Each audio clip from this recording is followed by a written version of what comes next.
जिंदगी को खुलकर जीने का एक उसूल बनाएं। रोज कुछ अच्छा याद रखें और कुछ बुरा भूल जाएं।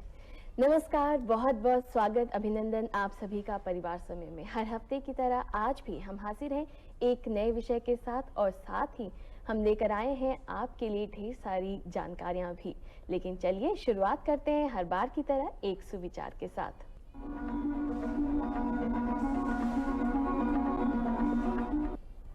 किसी अच्छे काम की शुरुआत करने के लिए कोई भी वक्त बुरा नहीं होता। जी बिल्कुल, अगर आपका इरादा नेक है, आप कुछ अच्छा करने की सोच रहे हैं, तो उसके लिए आपको किसी अच्छे वक्त का इंतज़ार करने की ज़रूरत नहीं है। आप जिस वक्त उस कार्य को शुरुआत करने की सोचेंगे, जिस वक्त भी उसे आरंभ करेंगे, वो वक्त अपने आप में ही अच्छा है। तो आप भी अगर कुछ नेक इरादा रखते हैं तो उसके लिए बिल्कुल आगे आइए और बिल्कुल उसकी शुरुआत आज नहीं बल्कि अभी से कीजिए। चलिए, इस सुविचार के बाद हम बढ़ते हैं आगे और बताते हैं कि क्या है आज की अपनी बात।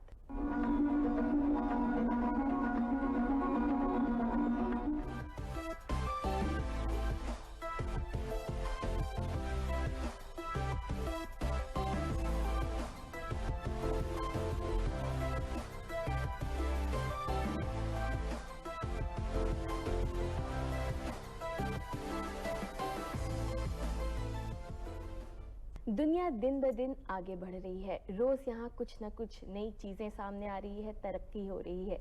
लेकिन फिर भी आज भी ऐसा है कि नारियों को बराबरी का दर्जा नहीं प्राप्त हुआ है। कहीं ना कहीं उन्हें कमतर समझा जाता है और उन्हें अपने लिए संघर्ष करना पड़ रहा है। तो आज हम इसी विषय पर बात करने वाले हैं कि नारी शक्ति क्या है, कितनी है नारी में ताकत। जी बिल्कुल, चलिए, और इस विषय पर आज हमसे बात करने के लिए हमारे साथ विशेषज्ञ के तौर पर मौजूद हैं उत्तर प्रदेश शासन में खनिज एवं तत्व विभाग में सचिव एवं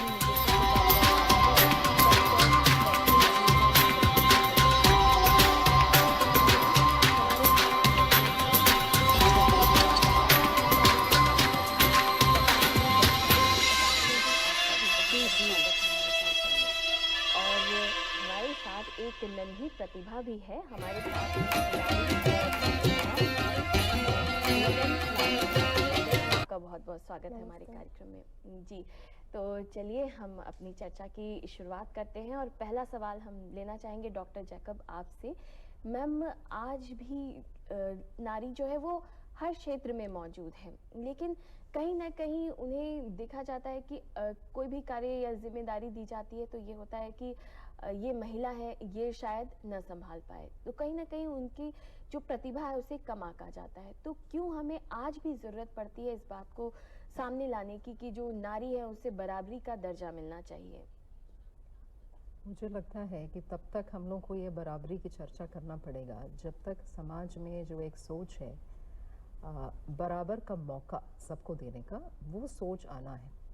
जैसे नारी को समाज किस तरीके से देखते हैं वो इतना महत्वपूर्ण नहीं है जितना ये है कि हर बालक बालिका को एक अवसरों में समानता मिले, उनको आगे बढ़ने का एक जैसा मौका मिले।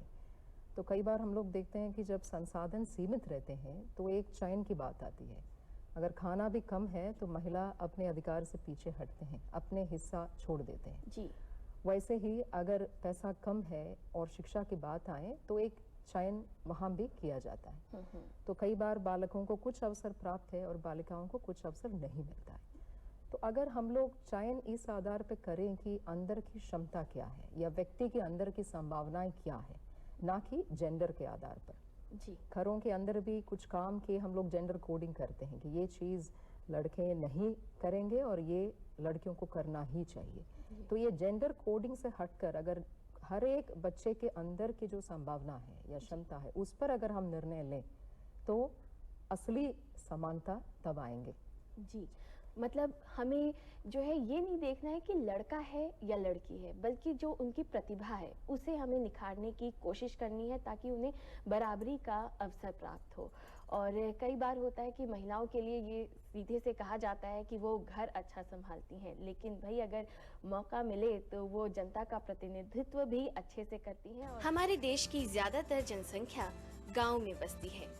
आज हर गांव की तस्वीर बदल रही है। गांव के विकास के लिए अलग अलग योजनाएं शुरू की जाती हैं ताकि आम जन उससे लाभ लेकर अपने जीवन स्तर को सुधार सकें।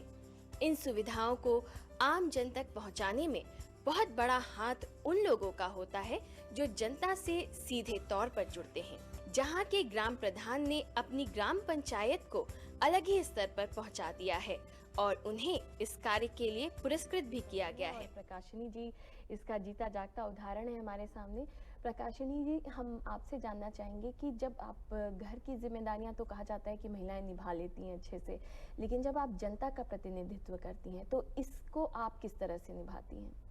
जनता का प्रतिनिधित्व जब हम करते हैं तो मतलब ये एक दिमाग में बात रखते हैं कि ये ना जनता को एहसास हो कि हम परिवार में उलझे हुए हैं, कि परिवार की जिम्मेदारी बखूबी निभा रहे हैं और समाज की जिम्मेदारी कम निभा रहे हैं। तो इस बात को हम ध्यान में रखते हुए कार्य को करते हैं और जो है उसको बखूबी पूर्ण करते हैं। कभी कभी समाज की जिम्मेदारियां निभाते निभाते इतनी सारी कठिनाइयों का सामना करना पड़ता है कि जो है वो समस्याएं बहुत कठिन होती हैं, उनको समझाना आसान नहीं होता, लेकिन जो है उसको करते करते जिम्मेदारी से के साथ पूर्ण किया जाए तो वो समस्याएं समाधान हो जाती हैं, सुलझ जाती हैं। जी बिल्कुल, ये तो है ही कि कोई भी कार्य हो सकता है उसे सीखने में थोड़ा सा हमें वक्त लगे, लेकिन अगर हम कोशिश करते रहें तो हम उसमें बेहतरीन प्रदर्शन अपना कर सकते हैं। और जब बात होती है कि पुरुष और महिला बराबर हैं, लड़के लड़की समान हैं, तो इसकी शुरुआत कहीं ना कहीं घर से होती है और बचपन से ही होती है।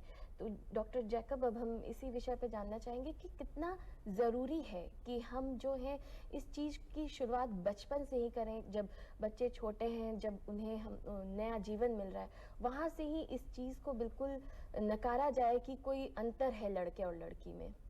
मेरे विचार से वो बहुत ही ज़रूरी है, क्योंकि ज़िंदगी में अच्छा बुरा हर चीज़ का शुरुआत घर से ही होता है। हमारे जो सोशलाइजेशन है, जो सामाजिकरण है, उसकी शुरुआत घर से ही है। सब कुछ जो हम सीखते हैं अपने परिवार से ही। तो ये जो बच्चे के अंदर, जैसे मैंने पहले भी कहा, कई बार जाने अनजाने में हम लोगों के व्यवहार से या बातों में माँ बाप के बच्चों के अंदर की जो एक सोच है वो मोरंग से जैसे और मजबूत किया जाता है कि इन दोनों में कोई फ़र्क है, बालक और बालिका में।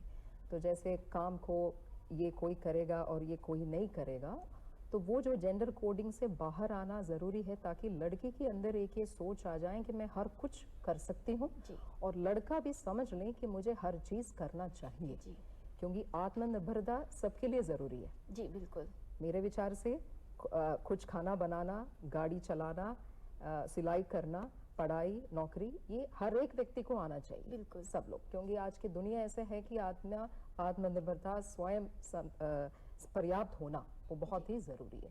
तो सेल्फ सफिशिएंसी आदमी घर से सीखेंगे और वही आगे जाके एक जिम्मेदार नागरिक के रूप में रहने के लिए उसको सिखाता है। जी जी बिल्कुल। तो ये बात है कि आत्मनिर्भर बनना हमारे लिए बहुत ज़रूरी है। और अभी हमने बात की थी बचपन की, तो हमारे साथ एक जो नन्ही प्रतिभा मौजूद है, लगन, हम अब उनसे जानना चाहेंगे। पहले तो लगन, आप हमें ये बताइए कि आप कौन कौन से खेल खेलती हैं? मैंने अभी 8 गेम्स में 21 गोल्ड मेडल जीते हैं और 4 इंटरनेशनल मेडल हैं। और मैं yoga, gymnastic, taekwondo, boxing, judo, jeet kune do, karate, swimming, ये गेम्स खेलती हूँ। मतलब आप कई सारे गेम्स में अपना जो है अपनी प्रतिभा दिखा रही हैं। तो इतने सारे गेम्स खेलती हैं आप, जिम्नास्ट भी हैं, तो इसकी ट्रेनिंग आपने कब से शुरुआत की? क्योंकि अभी आप सिर्फ 12 साल की हैं, तो अभी बहुत छोटी हैं आप, तो इसकी ट्रेनिंग कब से शुरुआत की आपने? ये तो सारे बच्चों के अंदर छोटे से ही कोई ना कोई टैलेंट होता है जी। तो इसलिए मैंने वैसे तो छोटे से ही स्टार्ट कर दिया था, लेकिन मुझे सीखते हुए 4 साल से ज़्यादा हो चुके हैं। जी। तो इसमें आपके मम्मी पापा का कितना सपोर्ट रहता है? किस तरह से हेल्प करते हैं वो आपकी? मम्मी पापा पूरा सपोर्ट करते हैं, क्योंकि अगर वो सपोर्ट नहीं करते तो मैं यहाँ तक नहीं पहुँच पाती। और जैसे कि आप देख सकते हो, मेरे सपोर्ट ऐसा है कि जैसे मम्मी है, अब सुबह हमें उठना है, चने खाना है, तो मतलब हम चने नहीं करेंगे, हमें सुबह चने मिल जाएंगे अंकुर वाले। अब वो कहाँ से आते हैं, कैसे आते हैं, ये नहीं पता, लेकिन सुबह मिल जाते हैं खाने को। जी, बिल्कुल, मतलब मम्मी पापा पूरी तरह से आपको सपोर्ट करते हैं। तो यही बात है डॉक्टर जैकब कि कितना ये हो गया कि हम इम्पोर्टेंट समझें कि जो अगर कोई बच्चा है वो, या कोई लड़का हो या लड़की, वो किस तरह से आगे निकल सकता है, उसमें क्या प्रतिभा है, हम इसको पहचाने। तो ऐसे में कई बार ये भी होता है कि हम अपनी प्रतिभा को नहीं पहचान पाते हैं, या हमें पता है लेकिन हम कहीं ना कहीं अंडर कॉन्फिडेंट हो जाते हैं, डर जाते हैं, हिचक जाते हैं कि नहीं ये मुझसे नहीं होगा। तो अपना महत्व, मतलब एक नारी को ये समझना कितना ज़रूरी है कि नहीं, मैं भी एक इंडिविजुअल हूँ, मैं भी एक व्यक्ति हूँ, तो मुझे उतना ही ज़रूरी है मेरा खान पान या शिक्षण जितना कि एक लड़के का है, या नौकरी करना, किसी भी चीज़ में आगे आना मेरे लिए उतना ही महत्व रखता है। तो इसके बारे में आप क्या बताएंगे? जैसे हम लोग वही परिवार की चर्चा कर रहे थे, तो वो जो एक सोच है कि समाज की जो एक मुख्य तत्व, जो मूल सिद्धांत है, वो हायरार्की नहीं है कि कौन आगे और कौन पीछे, बल्कि साझेदारी है, पार्टनरशिप। तो वो सोच बच्चे बच्चियां दोनों के अंदर आना चाहिए, और वही परिवार वो सोच देना चाहिए। वैसे ही जो व्यक्ति खुद को, मतलब जिसका आत्मसम्मान है, जो अपने आप को इज्जत करते हैं, उन्हीं को समाज भी करते हैं। तो सेल्फ रिस्पेक्ट या सेल्फ एस्टीम बहुत ज़रूरी है। कई बार महिलाएं, जैसे हम लोग का त्याग करने का एक स्वभाव रहते हैं, जैसे अपने हिस्सा भी छोड़ देते हैं, जबकि परिवार के अंदर रहते हैं तो दूसरों का ख्याल रखना ज़रूरी है, मगर खुद शिक्षित रहेंगे तब आप बच्चों को शिक्षा दे सकते हैं। एक शिक्षित माँ, जैसे नेपोलियन ने कहा, give me good mothers and I shall give you a great nation. जी बिल्कुल। पढ़ी लिखी माँ हो तो एक पढ़े लिखे देश ही वहाँ पे पैदा होते हैं। तो एक शिक्षित खुद होने से आप बेहतर शिक्षा दूसरों को दे सकते हैं। खुद स्वस्थ रहने से आप अपने काम को बेहतर कर सकते हैं। तो कहीं ना कहीं अपने आप को भी वरीयता में कहीं आगे रखना महिला के लिए जरूरी है। अगर इस दृष्टिकोण से भी सोचा जाए कि दूसरों की देखभाल करना हो, तो एक स्वस्थ व्यक्ति ही वो कर सकते हैं। और आज जो जगलिंग हम लोग करते हैं, बाहर की नौकरी, घर के अंदर के काम, तो ये जगलिंग तभी कर पाएंगे और हर अपने भूमिका को तभी अच्छे से निभा पाएंगे जब महिला अपने आप को कुछ इम्पोर्टेंस दे, स्वयं को खुद समझे, और तब समाज आपको खुद समझेंगे। जी बिल्कुल। जी, ये बिल्कुल सही बात है। जब तक आप अपना महत्व नहीं समझेंगे तो आप अपने आप के लिए कुछ भी करने से पहले हिचकेंगे, सोचेंगे।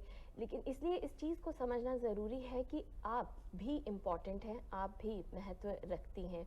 और प्रकाशिनी जी, आप बिल्कुल ज़मीनी तौर पर लोगों से जुड़ी हुई हैं, कई लोगों से मिलना जुलना होता है आपका। तो कई बार ऐसा होता है कि महिलाओं की सोच ये होती है कि हमारे पति तो कमाते ही हैं, तो क्या ज़रूरत है हमें काम करने की। तो इस बारे में आप क्या कहना चाहेंगी? वैसे अब आजकल की जनरेशन में देखा जाए तो 80% महिलाओं की ये सोच नहीं रही है, 20% है जो महिलाओं की ये सोच है कि हम कमाने न जाएं, पुरुष कमाने जाएं। क्योंकि अगर देखा जाए तो ज़मीनी तौर पर कहीं, चाहे वो खेती द्वारा हो, चाहे वो जो है मजदूरी कर रही हैं या कोई जॉब कर रही हैं, इस तरह के बहुत सारे कार्य कर रही हैं महिलाएं, आज भी आगे आ रही हैं। तो ये महिलाओं की सोच नहीं। वैसे हमारा तो काम ये नहीं था कि मैं पैसा कमाना, हमारा तो काम था कि हम समाज की सेवा करें और समाज को किस तरह बेहतर बनाएं। और जैसे प्रधानमंत्री जी का हमारा सपना था कि जो है हम अपने समाज को अच्छाइयों की तरफ बदलें, तो हमारा सपना यही था कि हम अपने समाज को बुराइयों से मिटा के अच्छाइयों की ओर ले जाएं। जी, मतलब ये होता भी है ना कि अगर एक महिला है तो उसको दूसरी महिला आराम से समझ सकती है, उनके बीच में अंडरस्टैंडिंग इजीली हो जाएगी। जैसे आप जुड़ती होंगी लोगों से तो वो आपकी बात ज़्यादा ध्यान से सुनती होंगी कि हाँ, अगर ये कह रही हैं, ये भी घर संभालते हुए चीज़ें कर रही हैं या हमारे लिए कुछ कह रही हैं, तो ज़रूर इसमें कोई ना कोई बात होगी। और हम अब एक सवाल लेना चाहेंगे लगन से। लगन, आप कुछ जो आप खेल खेलती हैं या जिम्नास्टिक है आपका, तो इसके लिए ट्रेनिंग बहुत इम्पोर्टेंस रखती है। तो आप अपनी ट्रेनिंग को किस तरह से लेती हैं, किस तरह से उसको बैलेंस करती हैं आप? ट्रेनिंग बैलेंस करना मतलब ज़्यादा वो नहीं होता है। जैसे हम सुबह उठते हैं, स्कूल के लिए रेडी होना है, तो स्कूल का जितना टाइम है हमें उसी टाइम के अंदर सब चीज़ें करना है, वो तो सभी को पता है। ट्यूशन जाना है, ट्यूशन का अलग टाइम है, हमें प्रैक्टिस करना है तो प्रैक्टिस का अलग टाइम है। तो उसमें ज़्यादा बहुत मतलब ओवरलोड लेने की ज़रूरत नहीं होती है। जितना टाइम है उतने में आराम से सब कर सकते हैं, सब बैलेंस हो जाता है। मतलब आपका कहने का मतलब है कि अगर हम टाइम मैनेजमेंट रखें, सारी चीज़ों को जो है उसका समय निर्धारण कर दें, तो सारी चीज़ें हमसे हो सकती हैं, हम सब कुछ कर सकते हैं। जी बिल्कुल डॉक्टर जैकब, अब हम आपकी तरफ बढ़ना चाहेंगे। अभी जैसे हमने पूछा था प्रकाशिनी जी से भी कि लोग सोचते हैं, महिलाएं खास तौर से सोचती हैं कि कई बार होता है कि हमें काम करने की क्या ज़रूरत है, लेकिन फिर भी एक महिला के लिए फाइनेंशियली इंडिपेंडेंट होना बहुत ज़रूरी हो गया है, ख़ास तौर से जब ज़माना बदल रहा है। तो कितना ज़रूरी हो गया है कि जो महिलाएं हैं वो आर्थिक रूप से स्वतंत्र बने। वो मेरे ख्याल से सभी के लिए ही ज़रूरी है कि अपने पैरों पे खड़े हो। विशेष तौर पे महिलाओं के लिए, जैसे अगर कुछ वो ऐसी परिस्थिति में या ऐसे कुछ बंधन में फंसा हो जहाँ से उनको बाहर निकलना ज़रूरी है, वो तभी कर सकते हैं अगर वो आर्थिक रूप से स्वयं पर्याप्त हो। इसके साथ ही एक फाइनेंशियली साउंड, मतलब जिसको ये सोचना ना पड़े कि रोटी कहाँ से आएगा, कपड़ा कहाँ से आएंगे, ये जो मूलभूत सुविधाएं अगर टेकन केयर ऑफ है, तब जाके व्यक्तित्व के जो शेष हिस्से हैं, जो शेष उनके अंदर जो क्षमता है, वो तभी हम डेवलप कर सकते हैं। मतलब व्यक्तित्व तभी निखरती है। तो इस सेंस में भी महिला को खुद अपनी नौकरी कुछ आर्थिक रूप से सेल्फ रिलायंट होना ज़रूरी है। और उसे भी ये है कि हम लोग जिस चीज़ की भी बात करें, चाहे जाति हो या लिंग हो, हर चीज़ के अंदर एक क्लास कैटेगरी भी होती है, आर्थिक श्रेणी। जी। तो ये हर आर्ग्यूमेंट में इम्पोर्टेंट है। तो मेरे विचार से अगर आदमी के पास जब संसाधन रहते हैं तो आपके चॉइस जो है कुछ एक तरीके की होती है, और जब संसाधन सीमित रहती है तो मजबूरी में कई बार चयन दूसरे तरीके से करना पड़ता है। तो अगर महिला के पास पैसा रहेगा तो संभावना ज़्यादा है कि वो अपनी बेटी को भी बेहतर शिक्षा देंगे। उनको उस तरीके से कोई चयन नहीं करना पड़ेगा कि बेटा या बेटी में से एक को चूज करें। तो हर चीज़ में उनकी चॉइस थोड़ा अच्छा और अगर आगे मतलब फॉरवर्ड थिंकिंग रहेगा। जी। तो इसलिए भी, और हमको अगर दूसरों की मदद करना हो, समाज में हमसे भी जो गरीब है या शोषित जो वर्ग है उनकी मदद करना हो, उसके लिए भी आर्थिक रूप से इंडिपेंडेंट होना ज़रूरी है। तो एक महिला अपनी पूरी पर्सनालिटी अनुसार सशक्त तरीके से अगर जीना चाहते हैं तो उसके लिए इकोनॉमिक इंडिपेंडेंस बहुत ही ज़रूरी है। जी बिल्कुल।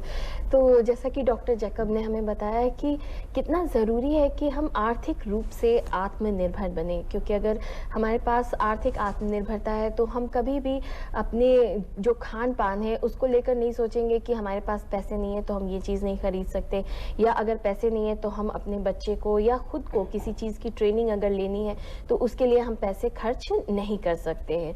तो इसलिए बहुत ज़रूरी हो गया है कि हम इसके विषय में सोचें और समझें। तो जो हमारी चर्चा है ये तो हम जारी रखेंगे ही, लेकिन अब वक्त हो रहा है कि हम आपको बताएं ब्यूटी टिप्स, और ब्यूटी टिप्स में हम हर हफ्ते आपको बताते हैं कि कैसे आप अपनी सुंदरता का ख्याल रख सकते हैं। और सुंदरता में 4 चांद तब लग जाते हैं जब आपको पता हो कि कब, कहाँ और कैसे आपको पहनना है, कपड़े आपके किस तरह के होने चाहिए। तो चलिए आज के ब्यूटी टिप्स में हम आपको बताते हैं कि कैसा हो आपका पहनावा।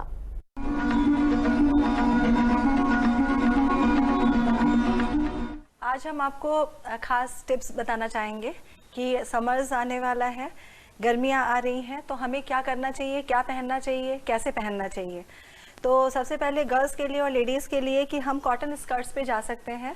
जो हमारे कॉटन स्कर्ट्स हैं उसको पेयर कर सकते हैं ब्लाउज टॉप के साथ में, जिसको कि पहनेंगे तो काफ़ी ट्रेंडी दिखेगा, कूल लगेगा समर्स के हिसाब से।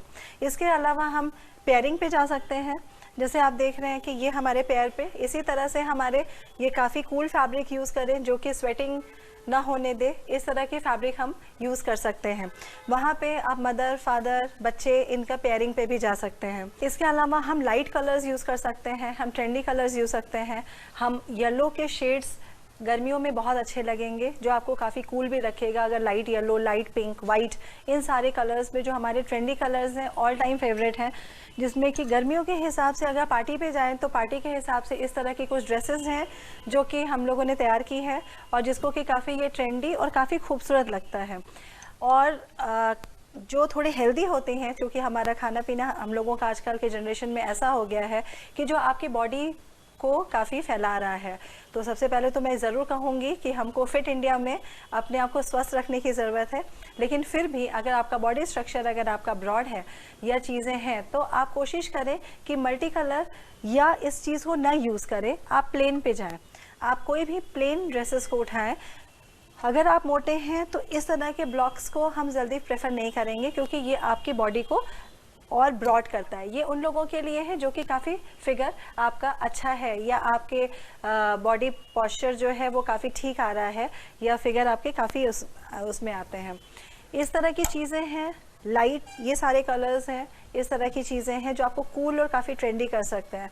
इसको आप जीन्स के साथ भी पेयर कर सकते हैं, आप इसे स्कर्ट के साथ भी पेयर कर सकते हैं। पार्टीज़ की अगर हम बात करें तो अगर लाइट पार्टीज़ में अगर हम बहुत इजीली पेयर कर सकते हैं समर्स के हिसाब से, इस तरह से ब्रोकेट के ब्लाउजेस जो ब्लाउज टॉप हैं वो उसको पेयर कर सकते हैं हम स्कर्ट के साथ में, और साथ में कुछ भी बहुत ट्रेंडी या हल्का बनारसी या रेशम जिसमें रेशम वर्क पे काम है उस तरह के हम हैंडलूम दुपट्टों को भी हम उसके साथ पेयर कर सकते हैं।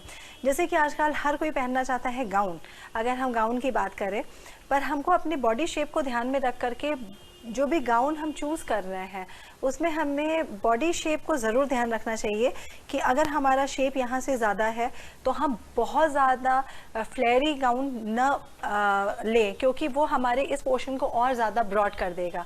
कोशिश करें कि स्लीक और स्ट्रेट लाइन के हम गाउन को लें जो आपके पूरे बॉडी पॉस्चर को, आपके पूरे बॉडी कर्व्स को स्लीक एक दे कलर भी, और साथ में आपको पतला दिखाई पड़े जिससे कि आप थोड़ा स्मार्ट दिखें। आप हर तरीके से जिसमें आप कॉन्फिडेंट हो वो कपड़ों को चूज़ करें।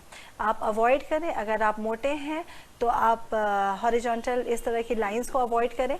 आप अगर पतले हैं तो आप चेक्स पे जा सकते हैं। अगर आपका बॉडी शेप बहुत ही बैलेंस्ड है तब तो आप कुछ भी वेयर कर सकते हैं। आप ब्लाउज टॉप को साड़ियों के साथ भी वेयर कर सकते हैं, आप जीन्स के साथ भी वेयर कर सकते हैं।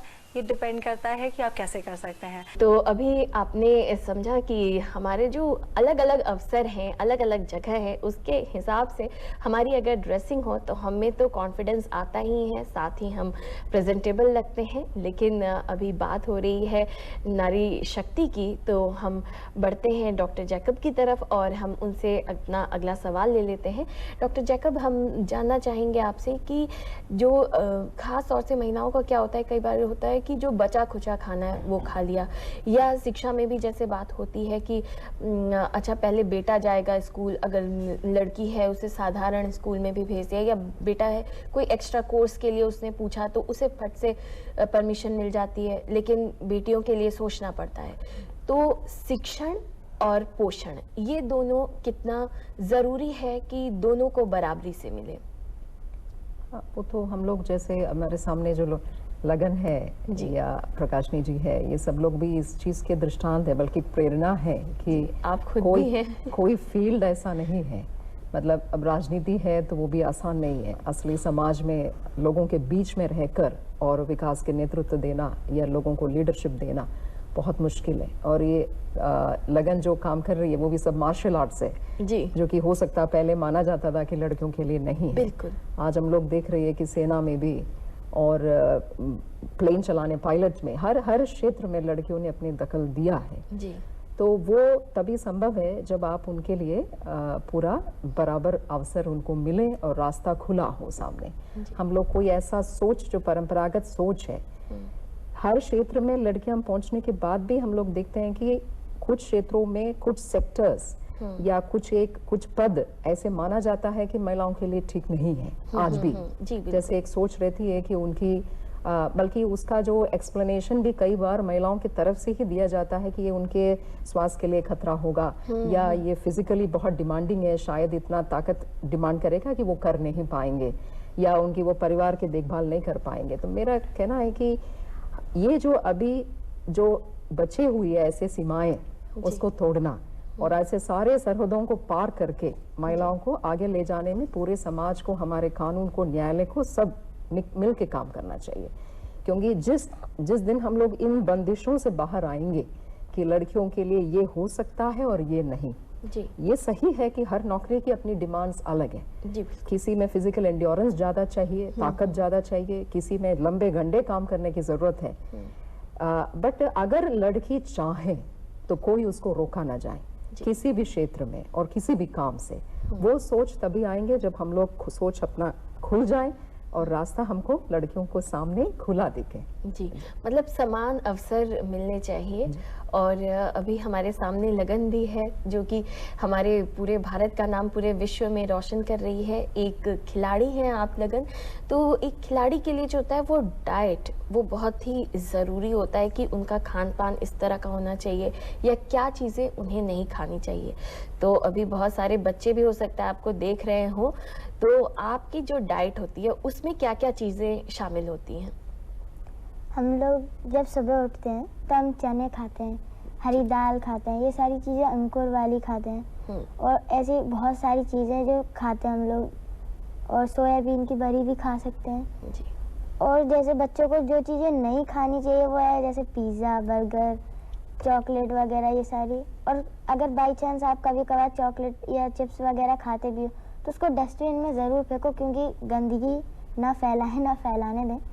ये बात मैंने दूसरे बच्चों को भी बताई, उनके पेरेंट्स को भी बताई है, और ख़ासकर जो हमारा कार्ड है उस पर भी मैंने ये बात लिख रखी है जी, कि गंदगी बिल्कुल ना फैलाएं और खाना जो है वो स्वस्थ भोजन लें जैसे आपने बताया। और हम यहाँ पर आपसे एक और चीज़ जानना चाहेंगे कि बहुत से बच्चे होते हैं जो नानुकुर करते हैं कि नहीं मुझे दूध नहीं पीना है, लेकिन हमने सुना है आपको दूध पसंद है। दूध मुझे पसंद है। और जब बात हो रही है पोषण की तो हमारे साथ प्रकाशिनी जी हैं जिन्होंने अपने गांव का रूप पूरी तरह से बदल दिया है और महिलाओं और बच्चों का जो स्वास्थ्य है वो बेहतर बन सके इसके लिए इन्होंने अपने गांव में बनाई है एक पोषण वाटिका। तो आइए हम जानते हैं उसके बारे में। प्रकाशिनी जी बताइए पोषण वाटिका के विषय में। जी, पोषण वाटिका हमने अपने पंचायत में बनाई है और पोषण वाटिका जो है जो हमने बनाई है वो हमारे हस्बैंड कंपनी में काम करते हैं। उन्हीं लोग से मतलब जब ये बात प्रस्ताव घर पे रखा तो उन्होंने उनसे साझा किया और वो प्रस्ताव पास हुआ और उन लोग को ये बात सही भी लगी कि किसी गांव में पोषण अगर मिटाना है तो उसके लिए कुछ व्यवस्था करनी चाहिए तो उससे पोषण होगा। तो उन्होंने उस बात को समझा और हमें उसके लिए जो है थोड़ा सा सहयोग भी किया। उसी सहयोग से हम लोगों ने बनाया पोषण वाटिका। तो पोषण वाटिका में हमने 24 प्रकार की सब्जी हम उगाएंगे, उसमें एक लोग की देखरेख में रहेगा। उसमें जो है जो ये हमारी गर्भवती कमज़ोर महिलाएं हैं उनको हम जो है समय पे जो चीज़ें नहीं उपलब्ध होती हैं सब्जियां वो हम उपलब्ध कराएंगे। और जो हमारी वृद्ध महिलाएं कमज़ोर हैं उनको भी हम हफ्ते में एक बार फ्री में प्रोवाइड कराएंगे। तो इससे हमारे गांव का पोषण भी खत्म हो जाएगा और हमारी एक पोषण वाटिका बनेगी। ये लोगों के लिए भी जो है थोड़ा सा वो रहेगा कि इस तरह से काम करके हम जो है गांव बगल में ऐसा जगह पड़ी है तो उसमें सब्जी उगा के हम पूरे अपने क्षेत्र का या अपने घर का मतलब कुपोषण मिटा के इस लोगों को एक प्रेरित करेगा कि जो है हम बना सकते हैं ऐसे पोषण वाटिका और उससे हम सब्जियां उपलब्ध कर सकते हैं। मतलब कि जो पोषण वाटिका है ये एक प्रयास है और ये हम सब भी अपने आसपास कर सकते हैं कि कुछ क्षेत्र अगर खाली पड़ा है, कुछ ज़मीन है तो उसमें कुछ ताज़ी सब्जियां हम उपलब्ध करा सकें, भले थोड़ी सी हो लेकिन अगर हर कोई इस तरह का प्रयास करेगा तो वो एक बड़ा रूप लेगी एक ना एक दिन। और चलिए अब हम बढ़ते हैं डॉक्टर जैकब की तरफ। और मैम हम आपसे एक चीज़ जानना चाहेंगे, जैसे आप हैं एक एग्जाम्पल है हम सभी के लिए, आप काफ़ी ऊंचे पद पर स्थापित हैं और आपके लिए ये तो होता ही है कि जो हर महिला है उनके लिए घर भी देखना होता है, लेकिन बाहर भी जब जिम्मेदारी ज़्यादा हो तो उस टाइम कई बार होता है कि मुश्किलें आ रही हैं कि घर कैसे बैलेंस करें या कार्यस्थल कैसे देखें, तो इस चीज़ को कैसे आप मैनेज कर पाती हैं? वो तो वास्तव में मुश्किल है, जैसे वो जगलिंग हम लोग कहते हैं वैसे ही है। कोई भी महिला नहीं चाहेंगे कि सिर्फ मतलब उनके परिवार है, बच्चे हैं, उनकी देखभाल तो करना ही है, बट कोई महिला ये नहीं चाहेंगे कि कोई उनको ये समझे कि महिला है इसलिए ऑफिस का काम ठीक से नहीं करती है या उसमें किसी प्रकार की कॉम्प्रोमाइज़ करते हैं। तो हर एक की सोच ये रहती है कि बाहर का काम भी अच्छे से करे और घर का जो मेन जिम्मेदारी है बच्चों का, परिवार का, उसको भी अच्छे से निभाए। अब इसमें क्या है कि कई बार ये एक ट्रैप जैसे भी हो जाती है, जैसे समाज एक आईना हमको दिखाता है कि ये एक सफल महिला कैसे होनी चाहिए। बिल्कुल। मतलब वो घर में भी बहुत अच्छा हो और बाहर के दुनिया में भी जो भी काम करे उसमें भी अव्वल स्थान पे हो। तो वैसे एक वो जो बिंब है उसकी तरह बनने की कोशिश पे कई बार हम लोग को थोड़े हमारी अपनी शांति खो बैठती है। खुद की संतुष्टि, खुद की मन की शांति या खुद की श्वास भी कई बार प्रभावित होती है, क्योंकि वो हर व्यक्ति चाहता है कि नौकरी में भी सब लोग अच्छा माने और घर में तो ना अपना ड्यूटीज को अच्छे से निभाएं। सिंसियरिटी तो हर व्यक्ति चाहता है, हर महिला चाहता है कि अपने काम के प्रति पूरी सिंसियरिटी के साथ उसको निभाएं, ताकि कोई ये ना कह पाए कि महिला है इसलिए किसी प्रकार की उसमें समझौता करते हैं। तो कोशिश तो मैं भी यही करती हूँ कि एक माँ के रूप में भी अपने जिम्मेदारियों को निभाएं और एक अफसर के रूप में जो जनता, जैसे काफ़ी लोग अपनी समस्या बताने आते हैं और सब, तो उस समय उनकी समस्याएं सुनना, उसकी समाधान करना, या आप जिस विभाग में काम करते हैं उसके सारे काम को तरीके से करना कोशिश मैं भी करती। एक चीज़ जो मुझे महसूस हुआ है महिला होने का एक पॉजिटिव पॉइंट इस मामले में, कि कई बार पब्लिक जब आपके सामने आते हैं वो आप पे विश्वास ज़्यादा करते हैं, ये भी मैंने महसूस किया। जैसे जो गरीब लोग हैं या जो माएँ हैं, वृद्धजन हैं, लड़कियां हैं, उनको क्या लगता है कि महिला है तो ये शायद अपनी बात को बेहतर समझेंगे, एक माँ के रूप में या एक बहन के रूप में समझ के वो अपनी बात हमको बताते हैं, तो हम लोग फिर उनके समाधान के लिए कोशिश करते हैं। बट खैर व्यक्ति के रूप में ये मुश्किल है, बहुत मुश्किल है, बस कोशिश ये किया जा सकता है। जी बिल्कुल। जब बात होती है एक महिला की तो ये एक अपने आप लोगों के दिल में इमेज बनती है, लोग सोचते हैं कि ये केयरिंग होगी, लोगों के लिए कुछ ना कुछ अच्छा करने का ही प्रयास करती है। भले ही आज हमें इस बारे में बात करना पड़ता है कि बराबरी का दर्जा मिले, लेकिन ये इमेज तो हर महिला के लिए ज़्यादातर लोगों के मन में होती है कि अपनी बात वो आसानी से उनसे कह पाते हैं, उनके दिल में करुणा है ये समझ पाते हैं। और ऐसा ही कुछ होता है जब हमारे घर में मेहमान आते हैं, तो कई बार होता है कि चीज़ें हमारे पास नहीं है, सीमित साधन है, लेकिन फिर भी महिलाएं जो होती है वो कुछ ना कुछ ऐसा करती हैं कि घर में जो उपलब्ध चीज़ें हैं उसी से फटाफट कुछ ना कुछ नाश्ता वगैरह बना देती हैं। तो आइए आज हम आपको दिखाते हैं कि अगर अचानक से कभी कोई आपके घर गेस्ट आते हैं तो घर में जो आलू हैं उनके करारे इंस्टेंट चिप्स आप कैसे बना सकते हैं।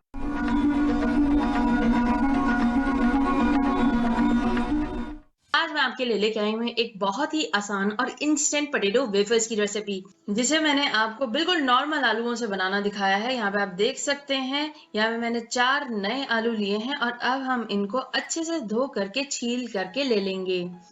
इस पूरे प्रोसेस में आपको मुश्किल से 7 से 8 मिनट ही लगेंगे और आपके जो आलू हैं वो बिल्कुल परफेक्टली धुल करके तैयार हो जाएंगे।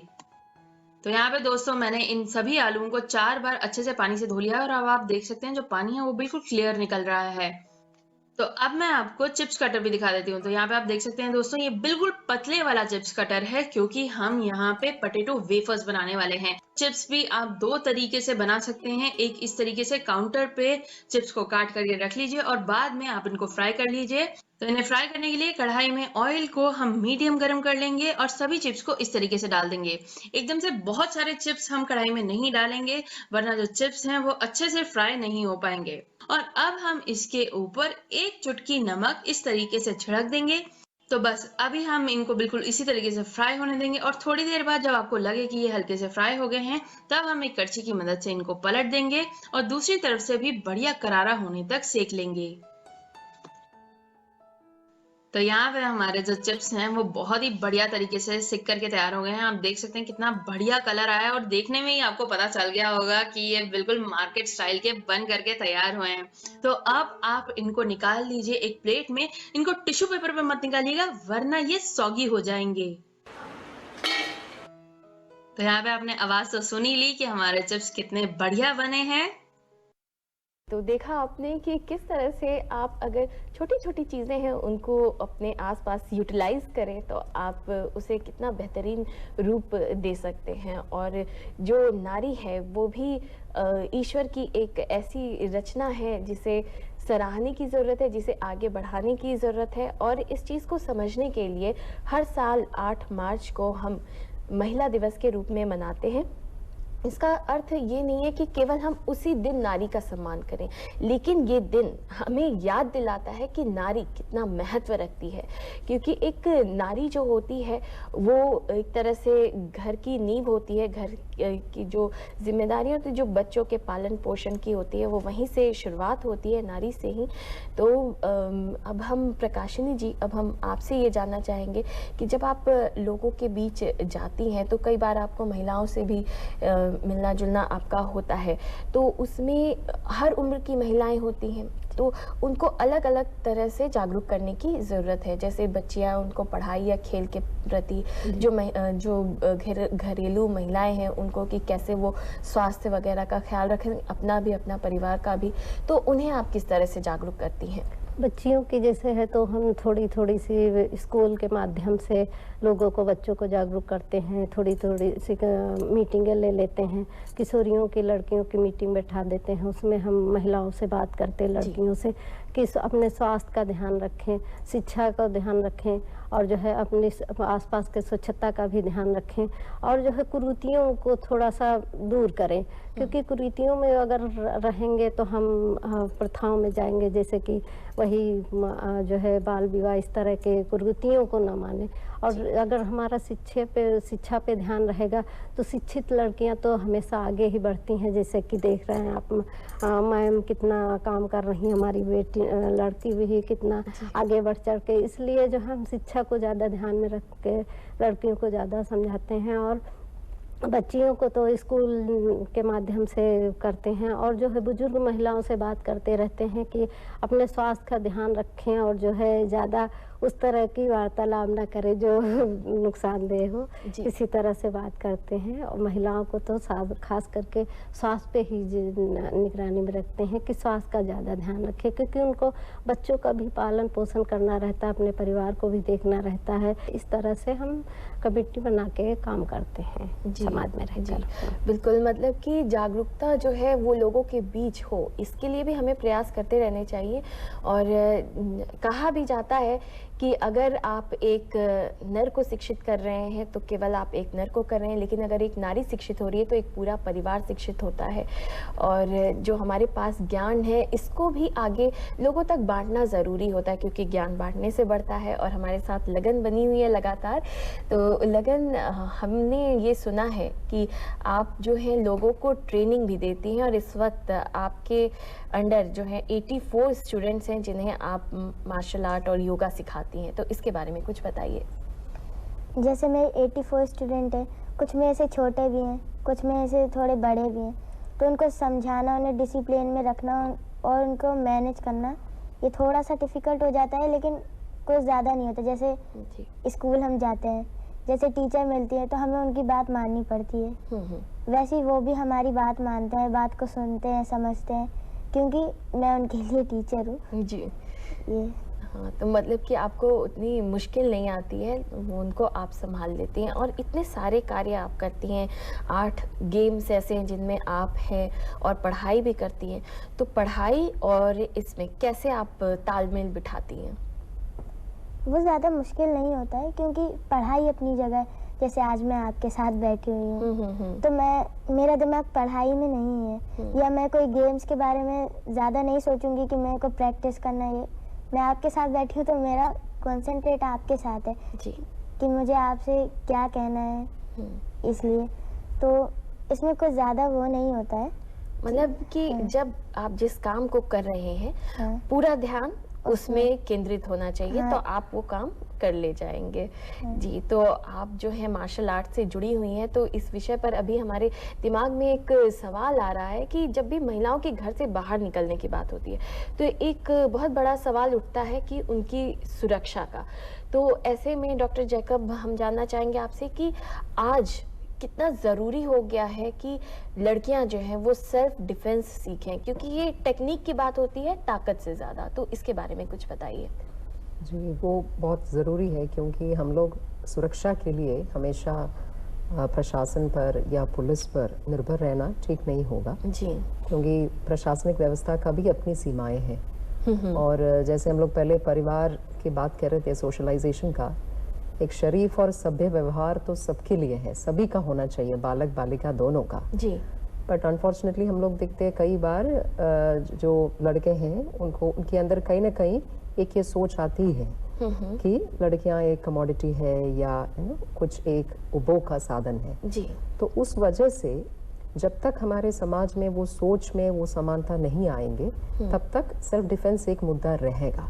जी। और लड़की अगर खुद अपने आप को बचाना उनको आता है तब उससे एक सेल्फ कॉन्फिडेंस आती है। जी। एक आपके व्यक्तित्व के अंदर एक ताकत आएगा, एक कॉन्फिडेंस आएंगे जिससे आप अपने बाकी कार्यों को भी बेहतर तरीके से कर पाएंगे।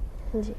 वरना एक असुरक्षा की फीलिंग अगर अंदर रहता है तो उसको लेकर नौकरी या पढ़ाई या कॉलेज जाना सब कुछ मुश्किल है। तो इसलिए सेल्फ डिफेंस सीखना और लगन जैसे कुछ ना कुछ अपना आर्ट होना वो ज़रूरी है।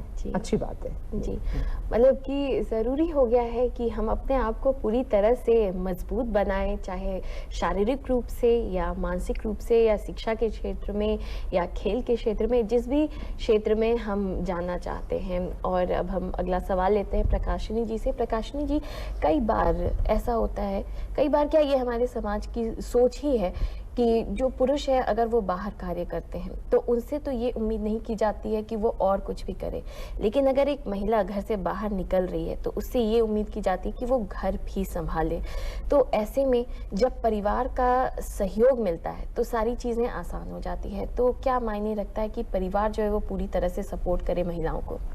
परिवार का सहयोग तो बहुत ही ज़रूरी है। जैसे कि आज परिवार का सहयोग न होता तो शायद आज इस जगह पे हम ना होते। और जो है हम इतनी जो है राष्ट्रीय पुरस्कार से भी सम्मानित किए जा चुके हैं तो ना किए जाते, क्योंकि परिवार का सहयोग ना होता तो हम कैसे जो है आगे बढ़ पाते। अगर हमारे हस्बैंड या हमारे परिवार वाले बाहर निकलने देते, सहयोग न देते तो हम बाहर निकल के कार्य ना कर पाते। क्योंकि अकेले एक महिला में जो है इतनी हर बात की क्षमता नहीं होती है कि हर बात को हम कैसे सुलझाएं। और अगर परिवार का सपोर्ट है तो हर बात को वो अच्छे से समझ के कार्य करती है। अब जैसे कि कहीं महिला को बाहर निकलना है तो अगर परिवार को सपोर्ट नहीं है तो अपने बच्चे को साथ में ले जाकर कार्य करने में बहुत सारी कठिनाइयों का सामना करना पड़ता है। अगर हमारे परिवार का सपोर्ट है तो हम अपने बच्चों को परिवार के सहारे छोड़ देते हैं और परिवार में बच्चे अच्छे से रहते हैं और माँ बाप की तरह ही परिवार हमें सहयोग करता है, एकदम ध्यान देता है और हमारे बच्चे इसी तरह बढ़ जाते हैं। हम भी समाज के लिए इसी उसमें काम करते हैं और हम बखूबी निभा लेते हैं कि हमारा बच्चा परिवार में है और जो है हमें उस बात की टेंशन नहीं होती है कि हमारा बच्चा कहीं बाहर है। तो इसलिए परिवार का सपोर्ट बहुत ही, हमें आज तक कभी ये नहीं एहसास हुआ है कि हमें बाहर जाने की आज़ादी नहीं है, हमें कोई कार्य करने की आज़ादी नहीं है। ये सब हमारे परिवार के ही सपोर्ट से संभव हुआ है। जी बिल्कुल, जैसे कि एक पुरुष के लिए कहा भी जाता है कि एक सफल आदमी के पीछे एक महिला का हाथ होता है, वैसे ही अगर हम ध्यान दें तो जो महिलाएं हैं उनके पीछे भी उनका परिवार खड़ा होता है। तो अगर किसी को भी आगे बढ़ना हो ज़िंदगी में तो उनका सहयोग जो होता है, उनका जो परिवार होता है, अगर वो साथ दे तो वो आगे निकल कर आते हैं। और हर हफ्ते हर कार्यक्रम में हम आपको हमें कुछ खास में मिलवाते हैं किसी न किसी खास व्यक्तित्व से जिन्होंने अपने क्षेत्र में कुछ ना कुछ सराहनीय कार्य किया है। लेकिन आज आप देख सकते हैं हमारे साथ तीन ऐसी महिलाएं हैं जो कि अलग अलग क्षेत्र से जुड़ी हुई हैं और वो कुछ ना कुछ खास कर रही हैं। तो ये पूरा का पूरा एपिसोड ही हमारा खास बन पड़ा है। और अब जैसे कि डॉक्टर जैकब, हम जानते भी, आज भी आपने थोड़ी देर पहले कहा भी था कि आज कोई ऐसा क्षेत्र नहीं है जिसमें कि लड़कियां ना हो या महिलाएं ना हो, बल्कि अब तो उम्र भी कोई सीमा नहीं रह गई है। कोई बचपन में काम कर रहा है, जैसे लगन है हमारी, या कई बार हमने सुना है कि कोई 45 की उम्र में, 50 की उम्र में, तब भी अपनी एक अलग पहचान बनाने की महिलाएं कोशिश करती हैं और कामयाब भी होती हैं। तो आज ये कितना ज़रूरी हो गया है कि एक प्रॉपर गाइडेंस मिले लड़कियों को, अगर वो किसी क्षेत्र को चुनना चाहती हैं, अगर किसी क्षेत्र के लिए कहा जाता है कि ये सिर्फ पुरुषों के लिए और उसमें जाना चाहती हैं, तो आज संभव है ये सारी चीज़ें। तो प्रॉपर गाइडेंस कितना ज़रूरी है? मुझे लगता है क्योंकि जैसे हम लोग बात कर रहे थे, कोई क्षेत्र ऐसा नहीं बचा है, शायद ही बचा हो जिसमें महिलाएं आज प्रवेश न किया। बिल्कुल। तो ऐसे में वो जो परंपरागत जो विचारधारा है, जो सोच है, उससे बाहर आके सबको कोशिश करना चाहिए कि दोनों को बराबर के पर्सपेक्टिव से देखें। तो ऐसे देखा जाए तो हर क्षेत्र लड़कियों के लिए खुला है। बस बात इतनी सी है कि जो हमारे सामने जो अवसर आता है उसको हम लोग सदुपयोग कर पाते हैं कि नहीं। जी।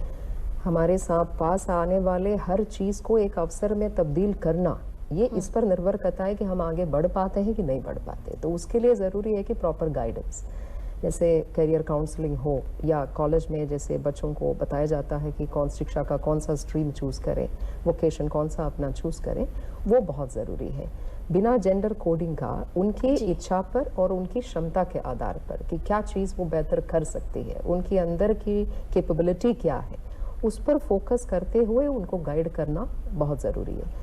पहले ये माना जाता था कि हर सफल आदमी डॉक्टर बनेगा, इंजीनियर बनेगा, आज वो भी नहीं है। जी। एक अच्छे साहित्यकार हो या एक अच्छा स्पोर्ट्स पर्सन हो या एक राजनीति में जो अपना पहचान बनाने वाला, हर व्यक्ति को बराबर के दर्जा मिलता है। एक अफसर हो, टीचर हो, एनीथिंग, कुछ भी। तो उस तरीके से बस यही है कि उनको गाइड किया जाए ठीक से, वो बहुत ज़रूरी है। जी, मतलब प्रतिभा को जो है हम एक सीमा में नहीं बांध सकते, लेकिन दर्शकों, हमारा जो कार्यक्रम है ये एक समय सीमा में बंधा है और अब हमारे कार्यक्रम का समय समाप्त हो रहा है। तो हम चलते चलते डॉक्टर जैकब जल्दी से चाहेंगे कि आप हमारे दर्शकों के लिए, खास तौर से महिलाओं के लिए, एक संदेश दें। वैसे तो मैं उसके लिए बिल्कुल सही व्यक्ति नहीं हूँ कि जैसे मैंने कुछ सीख लिया हो या ज़िंदगी में कहीं पहुँचा हो। जैसे आपने पहले पूछा परिवार और ये कैसे मैनेज करते हैं, तो बहुत बार मुझे दुख भी होती है क्योंकि मैं बच्चे तो चाहते हैं कि माँ उनके पास रहे, माँ अवसर हो, कुछ भी हो, उनको तो माँ है। तो कई बार मैं बच्चों के पास नहीं रह पाती हूँ, या नौकरी में कई बार रात में निकल के चेकिंग करना या काफ़ी कुछ करना चाहते हैं जो कुछ बार नहीं हो पाती। तो ऐसा नहीं कि मैं बैलेंस अच्छे से कर पाती हूँ, कोशिश ही करती हूँ। बट बाकी महिलाओं, शेष महिलाओं से मैं यही कहना चाहूँगी कि पहला वही कि खुद पे विश्वास रखें जी। और अपने पे अगर विश्वास हो और आपके पास आने वाले मुश्किलों को भी अगर एक अवसर के रूप में उसको तब्दील करें, सारे चुनौतियों को भी एक अपॉर्चुनिटी के रूप दिया जाए और एक हिम्मत बांध लें कि हमको आगे ही बढ़ना है, पीछे नहीं हटना है।